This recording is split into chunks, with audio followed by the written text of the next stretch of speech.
사무엘상 25장입니다. 나는 사무엘상 25장, 사무엘상에서 제일 고민되는 장이 사무엘상 25장이었어요. 왜냐하면 도대체 사무엘상 25장을 어떻게 이 말씀을 증거해야 되지? 이렇게 고민을 해본 장은 그 앞에는 사무엘상 17장 한 장이었어요. 사실 사무엘상 17장 다음으로 긴 장이 이 장이거든요. 그래서 정말 이 장은 나한테는 정말 고민됐어요. 내가 다른 말씀은 어떻게 주님의 은혜 아래서 이렇게 잘 전하려고 하는 그런 마음이 생기는데, 사실 사무엘상 25장은 어떤 면에서는 이거 말씀을 어떻게 전해야 되지? 이 정도로. 왜냐하면 그게 마치 우주를 본 것 같아서 우주가 어떻더냐라고 물어보는 질문에 뭐라고 설명을 해야 되지? 이런 느낌이 드는 말씀이에요. 저는 사무엘상 25장을 성경에서 제일 제가 좋아하고요. 사무엘상 25장을 늘 생각하고요. 아니, 그럴 수밖에 없어요. 정말로 사무엘상 25장은 성경에서 정말로 신기한 장이고, 이 사무엘상 25장에 나와 있는 모든 사람의 모든 항목은 다 우리 주 예수 그리스도의 풍성을 나타내고, 여기 우리의 모든 승리의 원칙이 다 서 있고, 심지어 우리가 24장에 봤던 다윗의 그 아름다운 신앙조차도 또 다른 아름다움의 신앙이 있다는 것을 보여주는 게 사무엘상 25장이에요. 아비가일의 신앙이에요. 그런데 이 전체를 통해서 아무튼 그리스도 예수가 어떻게 계시되나, 너무 놀라운 장이에요. 사무엘상 25장은요, 성경에서 내 주라는, 내 주여, 제가 주 예수여 하잖아요. 내 주는 우리 주 예수 그리스도잖아요. 내 주여. 내 주가 가장 많이 등장하는 성경장이 바로 사무엘상 25장. 30번이 등장해요. 내 주. 주님인데 그냥 주여는 많아요. 주 하나님도 많고. 그런데 주님, 주 하나님보다 더 좋은 건 내 주예요. 내 주여. 30번이 등장한다니까. 이게 아비가일의 입술을 통해서 우리한테 등장을 합니다. 사무엘상 25장에 보셔요. 25장 24절에 보면 그가 다윗의 발에 엎드려 내 주여 원하건대, 25장 25절에 원하옵나니 내 주는 이 불량한 사람 나발을 개의치 마옵소서.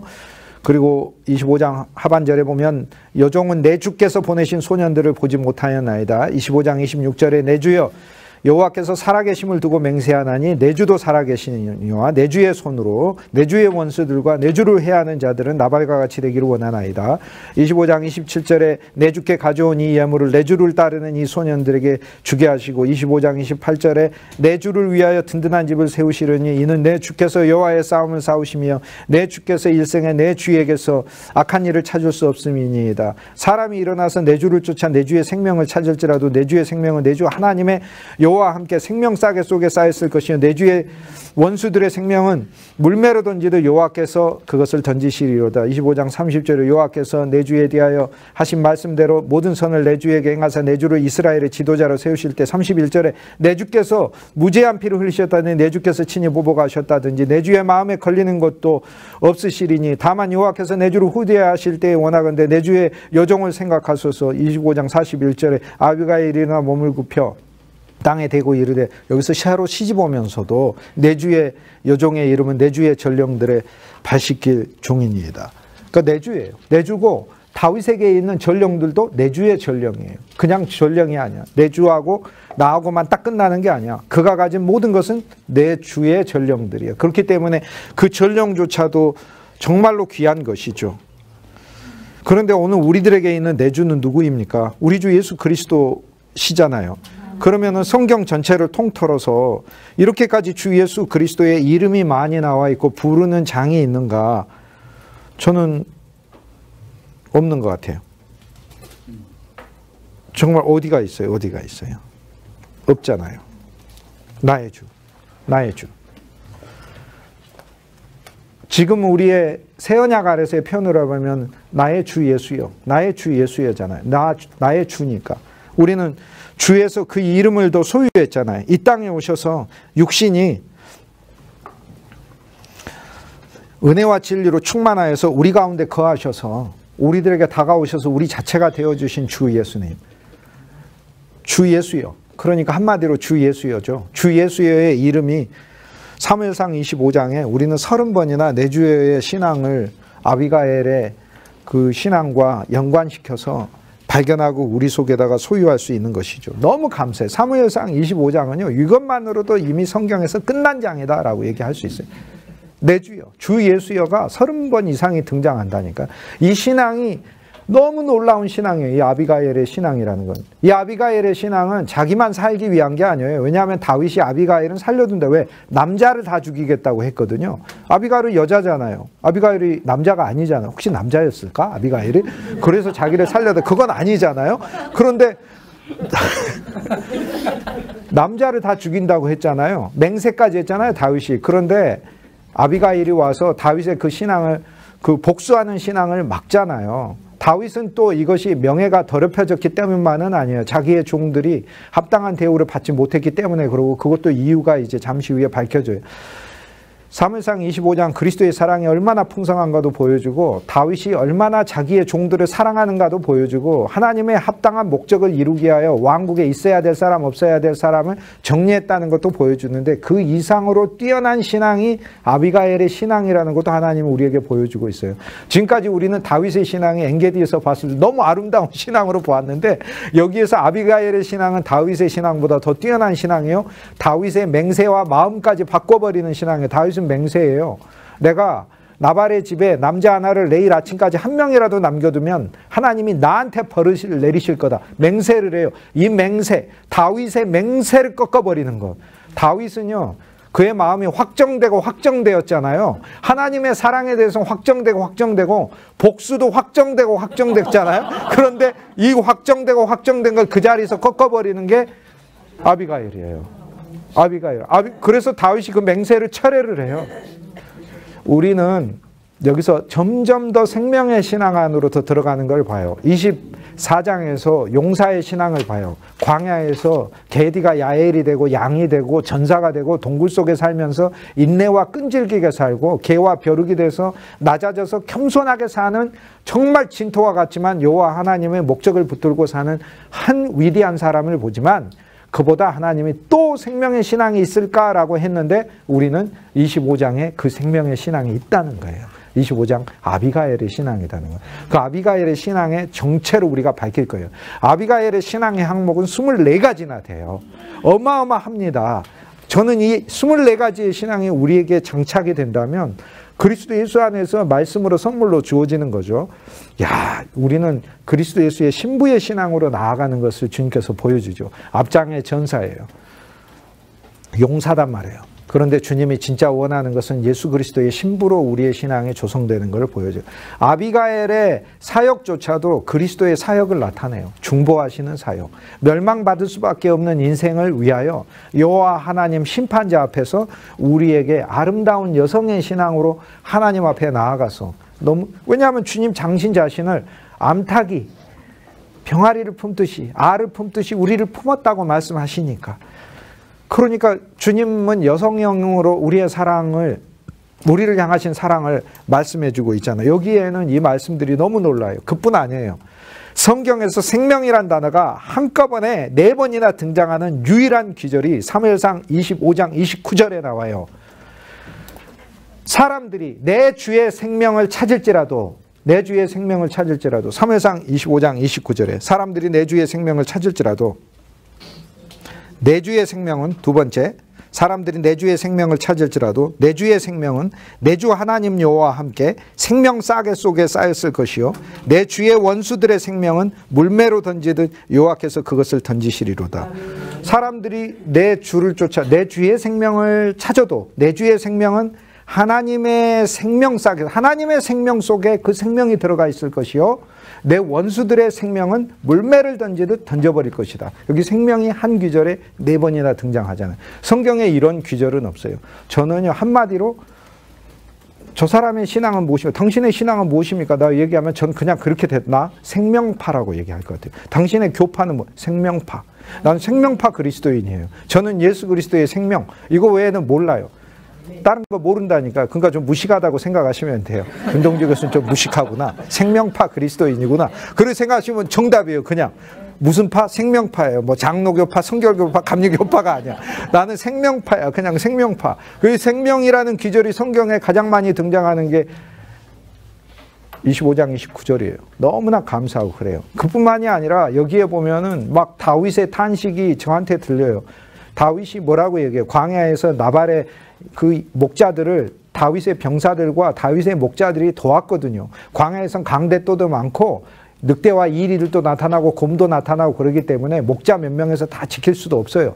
어떨 때는 남자 노동력이 부족하면요, 여성들도 목자가 돼요. 우리는 이미 창세기에 야곱이 저 위에 삼촌 라반의 집에 갔을 때 우리는 이미 창세기 29장에 이 야곱이 라헬과 레아를 만나는 그 이야기 속에서 라헬이 여성이지만 목자로 등장하는 것을 보잖아요. 여성조차도 그 일들을 해야, 심지어는 우물을 스스로 발견할 수도 없고 우물에 돌들도 파낼 수도 없고 짐승들을 혼자서 막아내기도 없고 강도 떼가 출현하면 이길 수도 없어요. 그런데 여기에서 다윗이 나발을 도왔다고 얘기를 하거든요. 그 도움의 이야기가 나오는데, 그런데 나발이 다윗의 종들을 대접해 주기를 거절하잖아요. 거기에 탄식이 나오거든요. 우리의 종이 내가 그를 도운 것이 다 허사로고. 저는 그 말씀이 너무나 제 인생에 계속해서 이 말씀이 울림이 돼요. 이게 뭘로 느껴지냐면, 동재, 내가 네 인생에 내가 은혜를 부은 것이 허사냐? 허사냐? 헛된 것이냐라고 계속 경고의 말씀은 주님의 권면의 말씀으로 계속 오는 거예요. 내가 너한테 부어줬던 그 많은 것이 허사란 말이냐? 허사죠. 근데 그거를 내가 나발로 이렇게 있었을 때는 나발 자체는 아무리 이렇게 느껴도 마음이 굳어지더라고. 그런데 예수 그리스도의 십자가와 죽음을 찬송하죠. 나발이 죽듯이 나도 그리스도의 십자가에서 나의 옛사람이 죽었으니까 그런 거죠. 그리고 그리스도 예수의 몸을 통하여, 로마서 7장 4절, 그리스도 예수의 몸을 통하여 새로 태어나신 이에게 너희가 가게가, 거기서 시집간다는 뜻이에요. 시집가게 하려 함이라. 전에 우리는 수많은 남편들을 두었죠. 수가성 여인처럼 5 남편을 두고, 어떨 땐 남편 계속 바뀌고 그렇죠. 그런데 그리스도 예수에게 새로 시집가요. 그냥 남편을 두고 시집가는 게 아니라 죽었고 그리스도의 부활 안에서 새로 태어나 새로운 생명을 갖고 시집갔다고 이야기하잖아요. 이건 너무나 감사한 이야기예요. 여기 이 말씀들에 보면 우리가 그리스도 예수 안에서 총체적으로 기독교 전체 진리에 대하여 주님은 우리에게 말씀하셔요. 사무엘상 25장에서는 전체 스토리는 그렇잖아요. 나발이라는 사람이 갈멜이라고 하는 곳에 거기에 생업을 가지고 있어. 그런데 갈멜의 생업을 가지고 이 나발이라고 사는 사람은 또 갈렙 족속이야. 그런데 자기 집은 어디에 있어? 마온에 있어. 이게 참 묘한 말이에요. 주택은 마온에다가 두고 직장은 갈멜에다가 두고 그의 족보는 갈렙 족속이다라고 얘기해요. 이 세계가 대단한 겁니다. 세계가 대단해요. 그런데 여기 보면은 이제 어떤 분들도 그런 분이 있어요. 이 직장은 어디에 있어?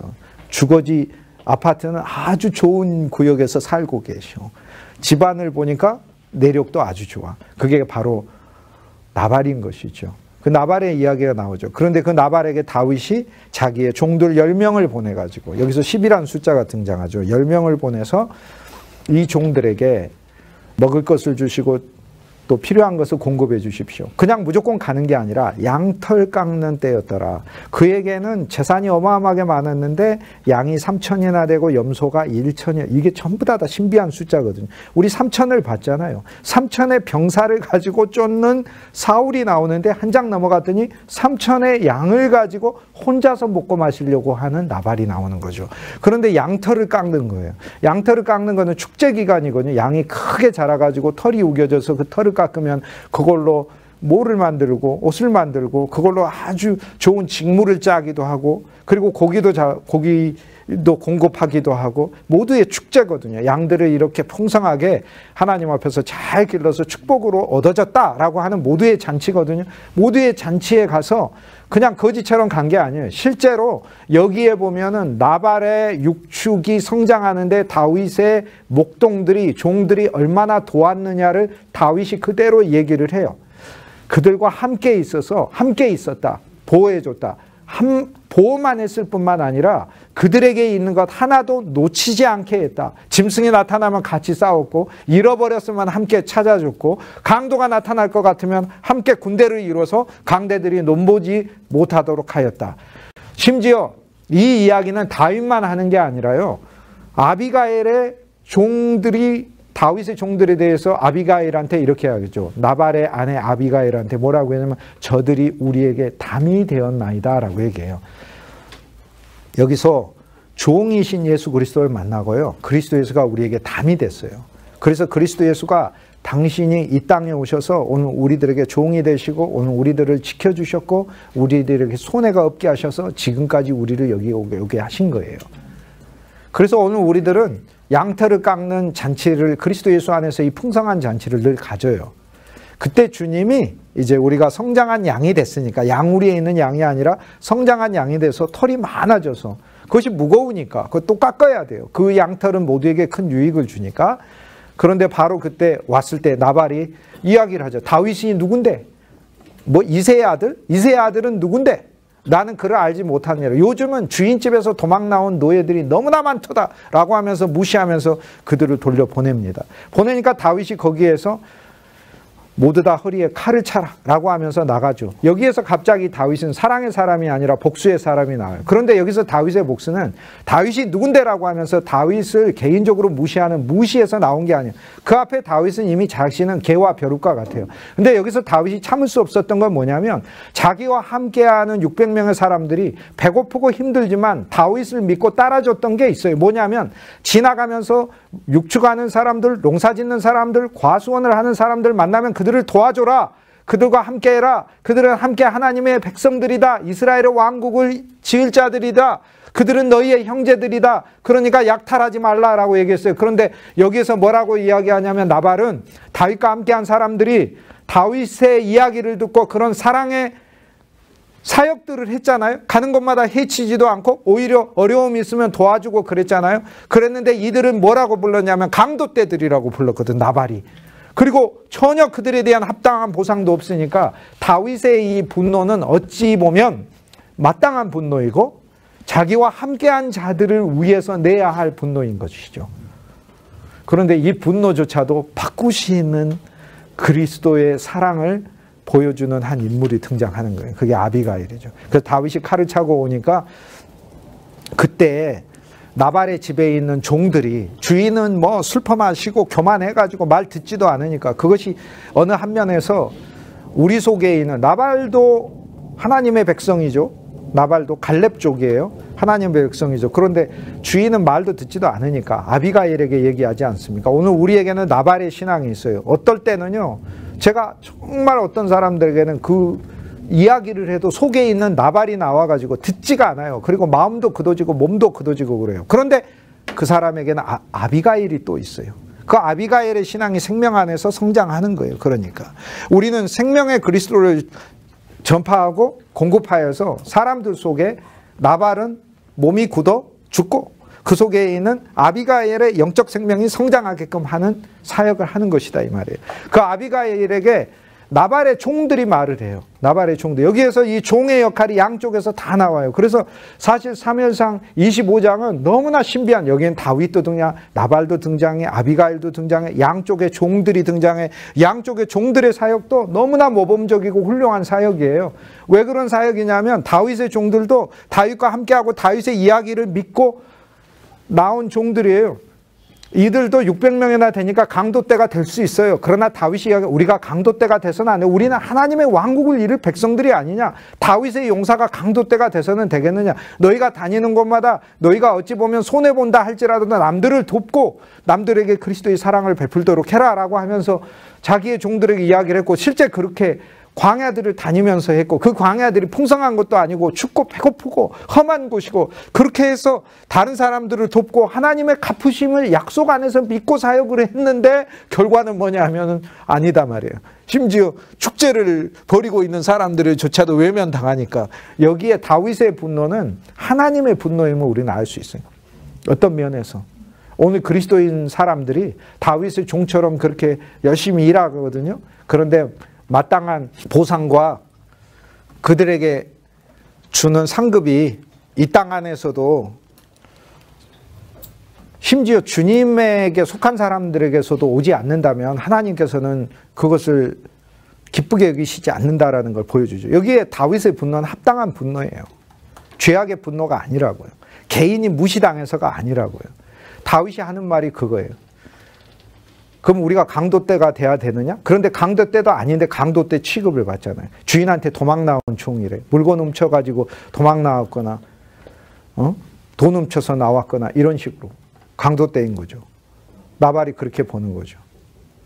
그런데 그 나발의 종들이 또 뭐라고 해요? 여기서 이 종의 역할들이 예수 그리스도의 사역이에요. 나발의 종이 뭐라고 하냐면 저들이 우리와 함께 있어주고 우리에게 담이 되어 주었나이다. 우리가 하나도 잃은 것이 없나이다. 함께 있었고 담이 되어 줬고 우리가 잃은 것이 없나이다 라고 이야기를 해요. 그래서 아비가일한테 이야기를 하게 되죠. 여기서 이 종들의 역할이 주님께서 우리에게 보여주시는 당신 그분의 사역이시고 오늘 우리들의 사역임을 말해주고 있는 것이죠. 오늘 우리들도 다윗의 종처럼 마땅히 어떨 때는 우리의 사역에 합당한 대우를 받지 못할 때가 있어요. 그리고 오히려 사람들이 우리의 사역을 그냥 뭐 갈 데 없으니까 왔겠지 하겠지 그런 식으로 보아줄 때도 있고 우리가 생각하는 그런 풍성을 전혀 얻지 못할 때도 있어요. 그 주님 분노하셔요. 하지만 주님이 그 분노하심이 그 즉시 나타나는 그런 모습으로 하나님이 일하는 것을 기대하는 것보다는 여기 아비가일의 신앙과 믿음 아래서 하나님의 일을 수행하라고 얘기를 하는 것이죠. 거기에 또 감춰둔 하나님의 선물들이 있어요. 여기에 아비가일의 종들, 나발의 종들은 그것을 알잖아요. 여기에 신실하고 합당한 종들을 하나님이 두셨다는 사실을 보여줘요. 오늘 우리들의 사역에서는 주님께서 반드시 그러한 주님의 사람들을 예비해 두셨다는 사실을 말씀해 주고 있거든요. 근데 아비가일이 여기에서 또 나서게 되죠. 나서게 돼서 다윗을 향해 가지 않습니까? 갈 때 여기에 아비가일이 준비해 간 선물들이 있거든요. 야, 그 선물들. 처음에 뭘 준비해 가냐면은 떡 200덩어리를 준비하고요. 포도주를 2 가죽 부대를 준비해요. 그 다음 포도주를 준비한 다음에 잡은 양을 잡아가지고 5마리를 가져가게 되는 것이고요. 볶음 곡식 5세알을 준비를 하게 돼요. 그 다음에 무화과 뭉치 200덩어리를 준비하게 돼요. 또 건포도 200송이를 준비하게 돼요. 그리고 이걸 락 위에 싣습니다. 이것이요, 하나하나가 우리가 누려야 될 예수 그리스도예요. 그런데 처음부터 이렇게 보면 떡 200덩이. 자, 우리를 위하시고 충만이시잖아요. 은혜와 진리가 충만하여 200이니까 양쪽으로 2개로 충만하여 은혜와 진리가 충만하여 이 땅에 유대인으로 오시고 아담의 후예로 모든 이방인들을 덮어서 오신 육신의 그리스도 떡 200덩어리.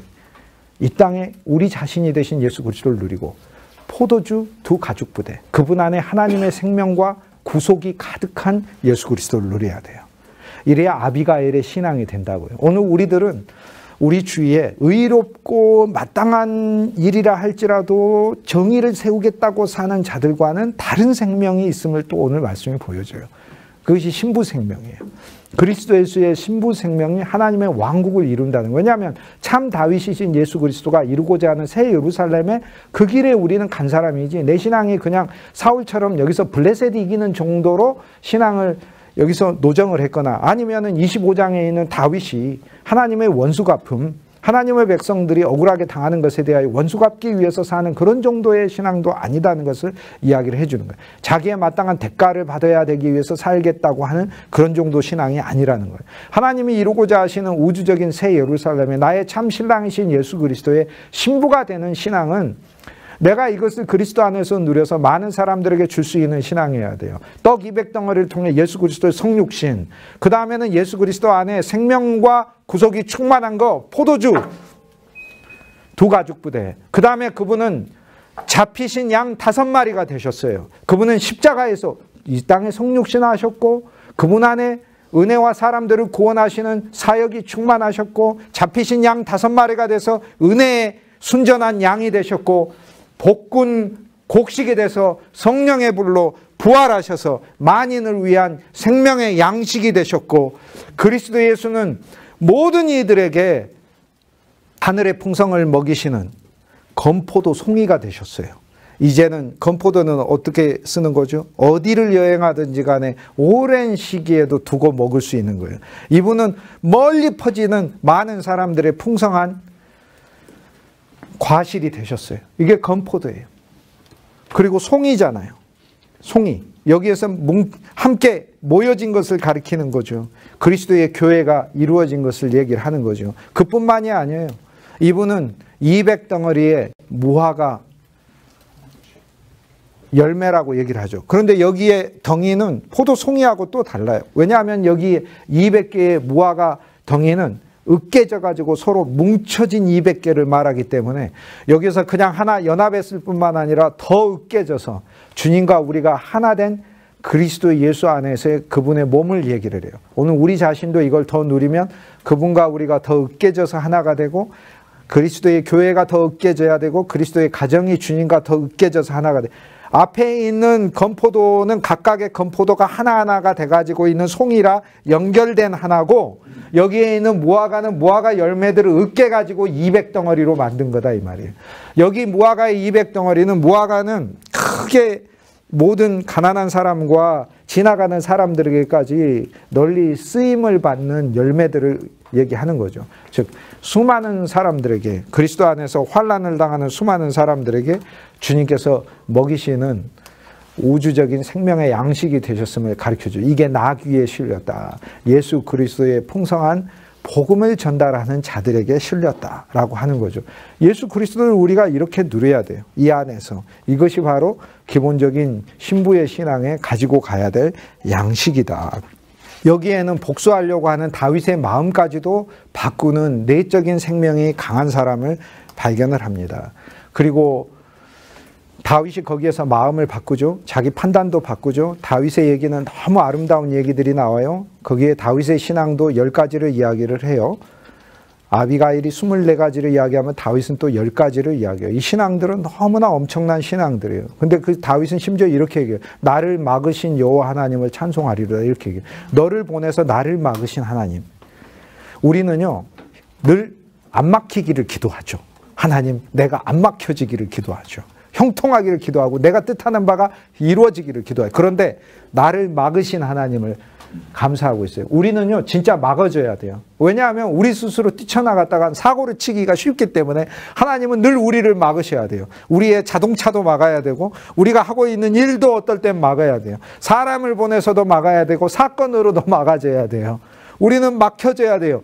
막혀지는 것을 감사할 수 있는 것이 바로 사무엘상 25장인 거예요. 너무나 감사한 거잖아요. 그런데 우리는 막혀질 때마다 그러나 다윗은 너를 보내서 나를 막으신 하나님을 감사한다. 맹세했는데 맹세를 그 자리에서 순식간에 받고, 복수의 맹세를 했는데 복수의 맹세를 사랑 안에서 금방 철회해버려요. 이것이 바로 다윗의 신앙이에요. 사람이요 한 번 말을 내뱉으면 자존심상 그걸 끝까지 붙들고 가야 되거든요.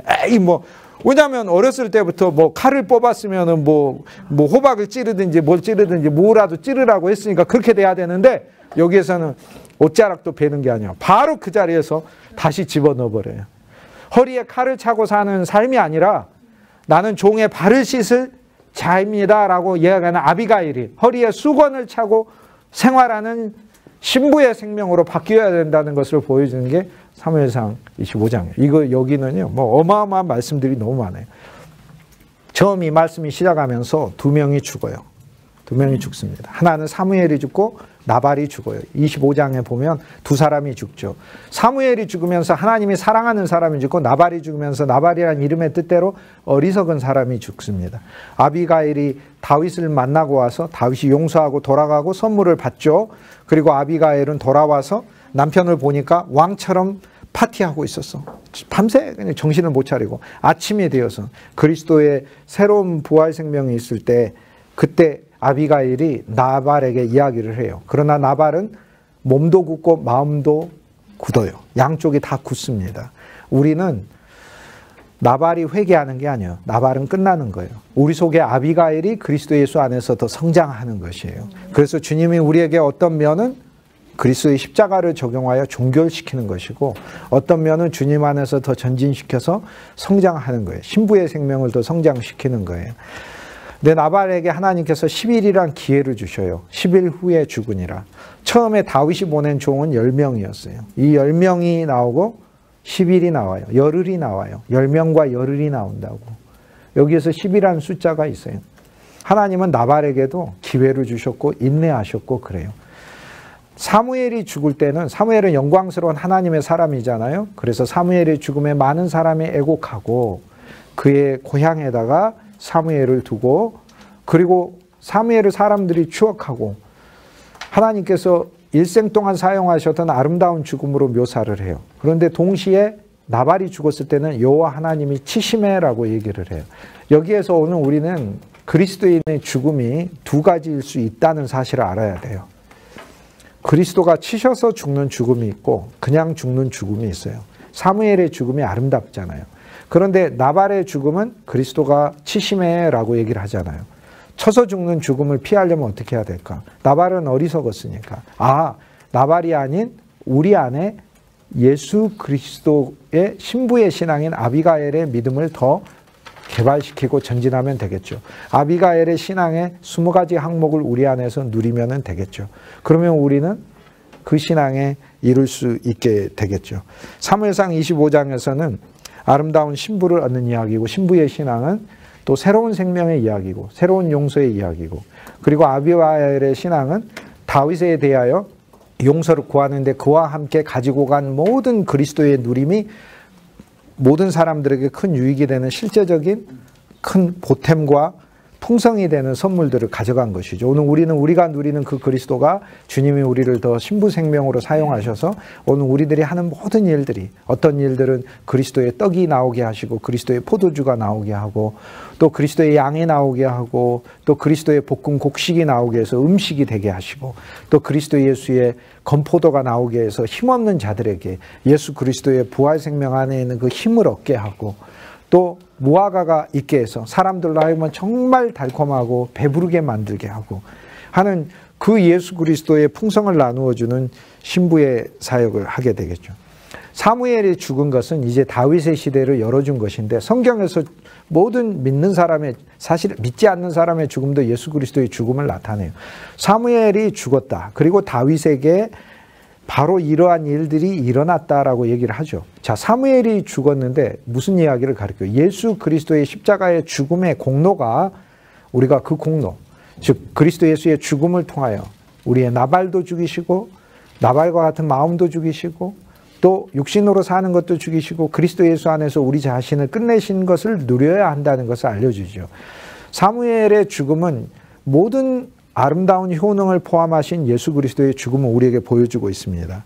그러니 너무 감사하는 거죠. 사무엘이 죽고 다윗이 나타난다라고 하는 이야기는 즉 우리 안에서 사무엘이 자라면 자랄수록 하나님의 말씀이 자라면 자랄수록 그 말씀이 우리를 십자가로 가져가고 예수의 무덤으로 가져가며 즉 다윗의 사역과 신앙이 성장한다라는 것을 보여주죠. 하나님의 왕국과 그분의 경륜을 위한 사역으로 우리가 나간다는 것을 알려주고 있습니다. 예수 그리스도의 무덤을 통하여 그분의 장사 지냄을 통하여 그 공로가 오늘 우리들에게 있다. 사무엘이 죽었다라고 하는 이야기는 다윗에게 한 믿음의 사람이 일생 동안 출생부터 종말까지 하나님을 위해서 신실하게 헌신했다는 한 모델이 딱 되어주는 것이죠. 이것이 다윗에게는 더 큰 자극이 되는 것이죠. 어느 한 면에서 육신적으로는 후견인을 잃어버렸지만 하나님은 외적으로 이제 백성들이 사무엘만이 아니라 다윗을 더 주목할 수 있게 만드신 것이죠. 이 모든 이 배경들은 하나님께서 다윗을 오히려 더 올리시고 다윗을 통하여 하나님의 영광을 받고자 하시는 일들로 사용하시는 것이다 라고 볼 수 있습니다. 사무엘이 죽자마자 예수 그리스도의 죽음을 우리 안에 적용하며 우리의 신앙 어디로 가야 돼요? 바란으로 가는 거죠. 왜? 다윗이 여기 바란까지 내려갔다고 하니까 바란은 약속의 땅 바깥이에요. 우리는 경계까지 갔잖아요. 마온의 아라바까지 갔다는 사실을 알거든요. 그런데 거기에서 벗어나서 이제는 경계까지 갔단 말이에요. 그런데 경계에서도 더 벗어나서 바란이라면은 약속의 땅 바깥까지 갔다고 볼 수 있어요. 약속의 땅 바깥인데 이 바란은 이스마엘이 살던 곳이었고요. 바란 광야에서 이스마엘은 성공했어요. 이 바란은 척박하고 약속이 없는 사람조차도 이스마엘이 울었을 때 하나님이 긍휼을 베푸셨던 곳이어서 바란이다 그랬을 때 이스라엘 백성들의 머릿속에는 하나님이 약속 없는 자도 풍성하게 축복하시는 곳이에요. 하물며 약속과 언약이 있는 자들에게는 얼마나 하나님이 놀랍게 사랑으로 대하시겠어요. 그 바란까지 갔어요. 그런데 바란에서 또 놀라운 일이 하나가 일어나죠. 바란에서 바로 12정탐꾼이 파송이 되거든요. 그 12정탐꾼이 되돌아와 가지고 믿음의 보고를 여호수아 갈렙이 하잖아요. 그것이 바로 바란 광야인 거예요. 이스라엘 백성들이 바란에서 12정탐꾼이 파송되었기 때문에 바란은 바로 하나님 안에서 약속의 땅에 대한 믿음의 비전을 갖는 거예요. 다윗은 이제 또 새롭게 이스라엘 백성들이 약속의 땅을 외적으로는 가지고 있잖아요. 그 땅 안에서 살고 있잖아요. 그러나 여전히 블레셋이 상당히 많은 영토를 차지하고 있고 진짜 약속의 땅을 가는 것, 그곳이 바로 하나님의 약속이신 예수 그리스도의 영광과 복음과 선교를 위한 땅이 되어야 약속의 땅이 성취되는 것인데 그냥 살기만 하고 있잖아요. 패배하고 있잖아요. 블레셋의 패배, 왕국도 제대로 세워져 있지 않고 이동하는 성막이 있고 성막도 존중받고 있지 않잖아요. 우리 안에 그리스도 예수가 있고 거하시고 있고 하는데 우리가 가는 곳마다 예수님이 이동하는 성막으로 있고 그런데 존중받지 못하고 있잖아요. 그런 신앙에 다윗의 사역은 예수 그리스도가 고정된 중심되는 성전으로서 세워지게 하고 하나님의 왕국이 서게 하고 하는 놀라운 일들이 앞으로 다윗을 통하여 하나님께서 펼치실 거 아닙니까? 그런데 이 모든 것을 새로 시작하는데 한 면에서는 바란이라고 하는 황량한 곳으로 내려갔지만 그곳에서 더 황량한 곳으로 내려가게 하신 이유는 뭐냐면 거기에서 하나님이 약속 없는 자도 돌보신다. 거기에서 심지어 약속의 백성들은 믿음으로 약속의 땅을 바라봤고 10명은 불신으로 있었다라는 것이죠. 여호수아 갈렙의 자리에까지 하나님께서 보내신 것이죠. 그런데 바란 광야에서 약속의 땅을 믿음으로 바라봤던 사람이 바로 갈렙이잖아요. 그러니까 갈렙의 신앙을 다윗은 새롭게 그곳에 가서 배우고 온 것이다라고 얘기할 수 있어요. 그런데 바로 그 밑에 갈렙의 후손의 이야기가 나오는 겁니다. 그가 바로 나발인 것이죠. 나발. 사무엘의 죽음과 다윗이 바란으로 내려간 것이 연결되어 있어요. 자, 예수 그리스도의 죽음을 더 우리가 적용하면 주님이 우리로 하여금 우리의 시각이 오직 하나님만 더 바라보게 하는 곳으로 가야 하는 거예요. 그 중간에다가 더 많이 넣지 않으면 더 좋겠어요. 여기에 보면 신랑과 신부의 이야기만 등장하듯 주 예수 그리스도와 우리 그리고 그냥 그리스도의 복음 이것만이 오늘 우리들에게 있었으면 좋겠어요. 중간에 어떤 것도 끼지 않게 했으면 좋겠다.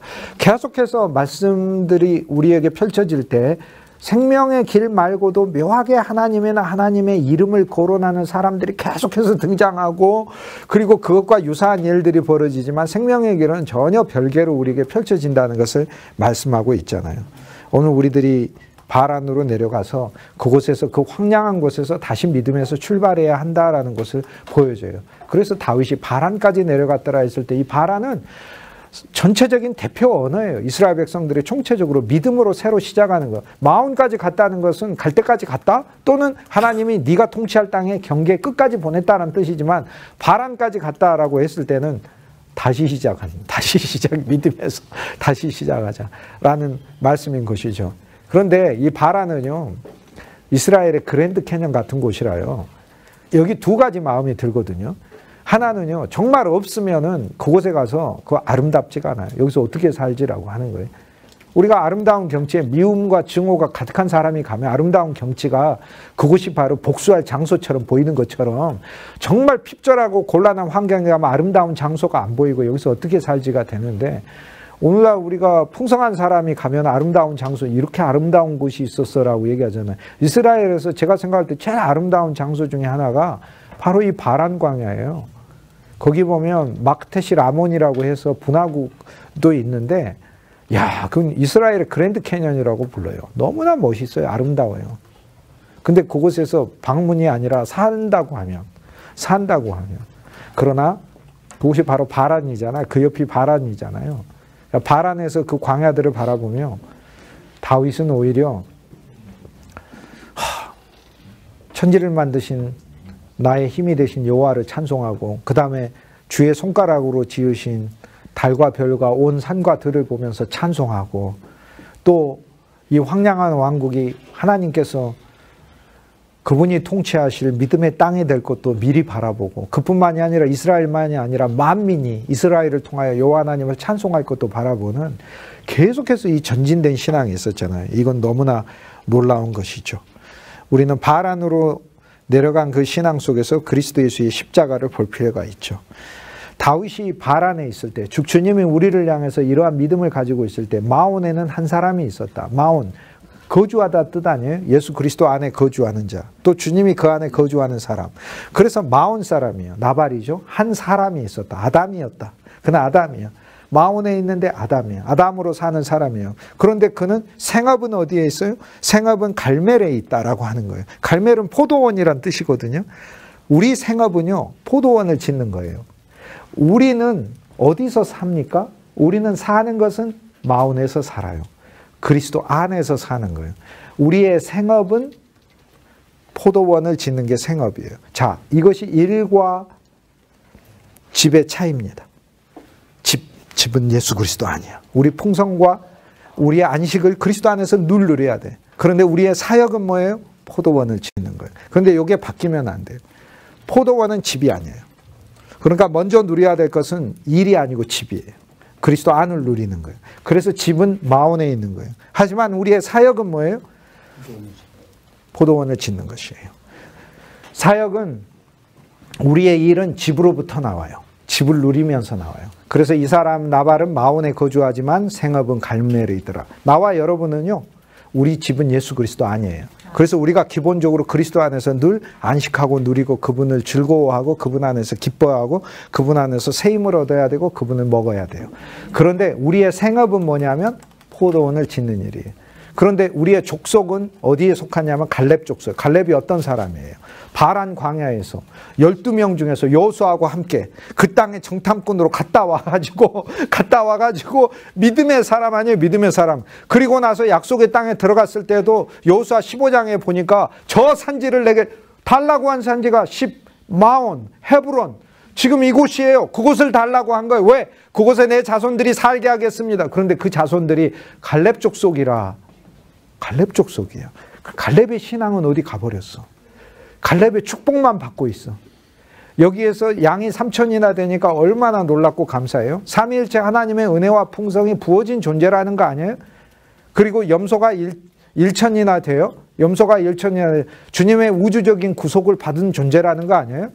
그런데 그것을 가지고 어느 한 면에서 양털을 깎았다. 하나님께서 그에게 축복해 줬다는 이야기고요. 또 하나는 양털을 깎았다고 이야기를 했을 때, 이 양털 깎을 때 모두를 위한 축제로 사용하지 않고 자기가 왕처럼 먹고 마셨다라고 얘기를 하니까 자기를 위한 잔치로 썼다고 하잖아요. 즉 하나님께서 그에게 주신 축복과 풍성을 자신만을 위한 것으로 생각하고 사는 사람이라는 거죠. 그러니까 양털을 깎은 것은 그의 목적이기도 하고 비극이기도 하고 그런 것이죠. 하나님이 그에게 줬던 3천이나 되는 풍성, 우린 그리스도 예수 안에서 이거를 진짜 볼 필요가 있어요. 우린 진짜 3천이나 되는 양을 소유한 자고 1천이나 되는 염소를 소유한 자예요. 그가 심히 부하다고 얘기했어요. 그리스도의 만복을 실은 받은 자예요. 그러나 주님이 주시는 풍성을 우리는 알지 못한 채, 그리고 이 풍성이 누구에 의해서 얻어진 거예요? 자기 혼자의 힘이 아니라 다윗의 종들이 보내져서, 다윗의 종이 나발의 기업들을 돌보고 살펴서 얻어진 것을 말씀하고 있잖아요. 이것이 얼마나 놀랍고 신비한 주님의 도움이었는지. 그런데 그걸 모른 채 내가 3천을 이뤘다? 내가 1천을 이뤘다? 이렇게 사는 사람인 거죠.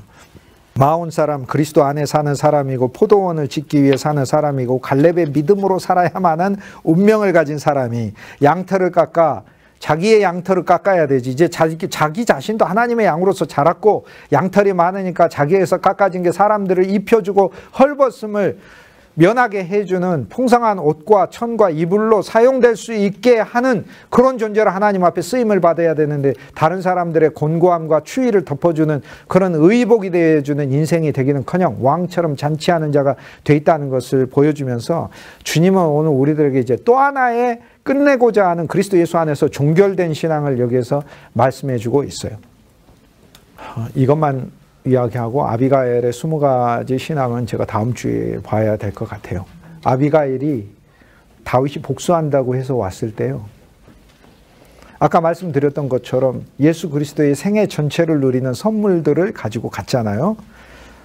떡과 포도주와 양과 볶은 곡식과 건포도와 무화과 덩이하고 뭉쳐진 예수 그리스도, 만인을 먹이시는 풍성한 양식이 되는 그리스도하고 그리고 나귀에 싣고 하나님의 신실한 종들을 갔잖아요. 그런데 이 아비가일의 이야기를 듣고 다윗이 마음을 바꾸죠. 그리고 돌이키거든요. 그리고 용서해요. 그리고 용서하거든요. 이미 선물을 받았으니까.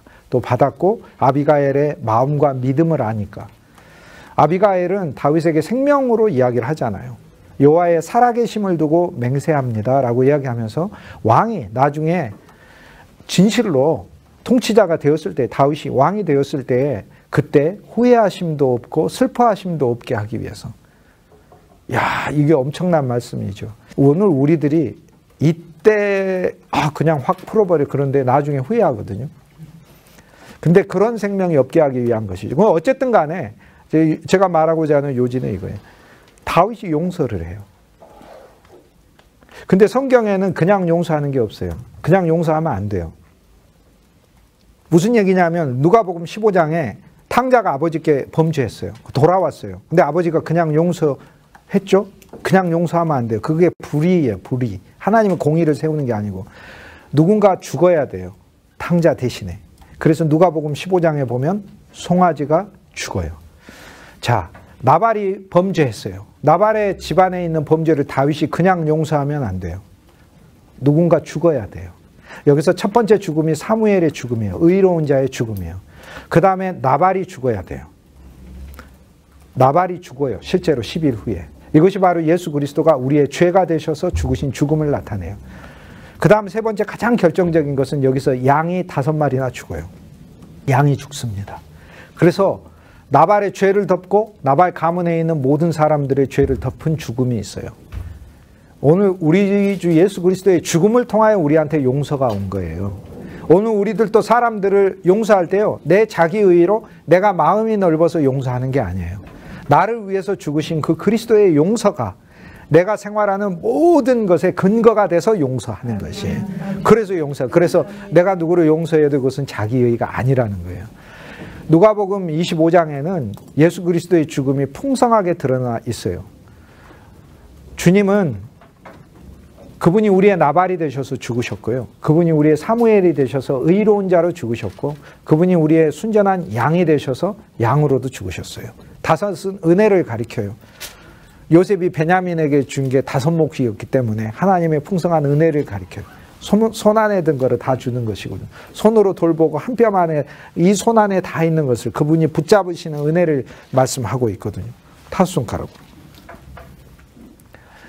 오늘 예수 그리스도의 이 생명의 신앙과 그리고 이 아비가일의 신부의 믿음이 오늘 우리들에게 조성되는 것도 그분의 믿음을 통하여 또 그분의 죽음을 통하여 온 용서로서, 영원한 구속으로서, 구원으로서 우리가 얻어진 것이다 라는 것을 하나님 말씀 보여줘요. 오늘 여기까지 하도록 하겠습니다. 수고 많으셨습니다.